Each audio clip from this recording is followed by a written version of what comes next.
આગળનો ક્વેશ્ચન પૂછેલો છે કે 5th જનરેશન ફાઇટર એરક્રાફ્ટ નીચેનામાંથી કયું છે? મોસ્ટ આઈએમપી ક્વેશ્ચન છે કે 5th જનરેશન ફાઇટર એરક્રાફ્ટ આવે એના અલગ અલગ પ્રકાર હોય. First generation, second, third, fourth. અત્યાર સુધીનું સૌથી એડવાન્સ, મોસ્ટ ખતરનાક, એડવાન્સમાં એડવાન્સ લેવલનું એરક્રાફ્ટ હોય તો એ કયું છે? 5th જનરેશન એરક્રાફ્ટ છે.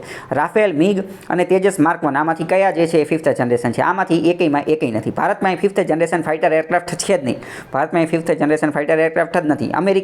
અમેરિકા પાસે જ છે. અમેરિકા પાસે એક રેપ્ટાઇલ કે એવું કંઈક નામ છે, નામ એક્ઝેક્ટ મને અત્યારે યાદ નથી. એ જે છે એ 5th જનરેશન એરક્રાફ્ટ છે. ચાઇના અને રશિયા એ આની અંદર આગળ વધી રહ્યા છે. એમની પાસે છે કે નથી એ મને ખ્યાલ નથી, પરંતુ ટૂંકમાં આ 3 અમેરિકા પાસે છે એ તો ફાઇનલ છે. અમેરિકા પાસે 5th અને ચાઇના અને રશિયા એ બે પાસે હશે. 99% તો નથી જ તે, અથવા તો એ બનાવવાની અંદર બહુ આગળ છે. બાકી બહુ દેશો પાસે છે નહીં. ભારત પાસે તો નથી જ તે. એટલે 5th જનરેશન ફાઇટર એરક્રાફ્ટ એ બહુ ખતરનાક વસ્તુ છે. બધા પાસે હોતી નથી. અમેરિકા માંડ બનાવે છે, બીજા હજી સ્ટ્રગલ કરે છે. તો આપણે તો હજી અહીંયા પહોંચ્યા નથી. તો આમાંથી એકેય છે નહીં.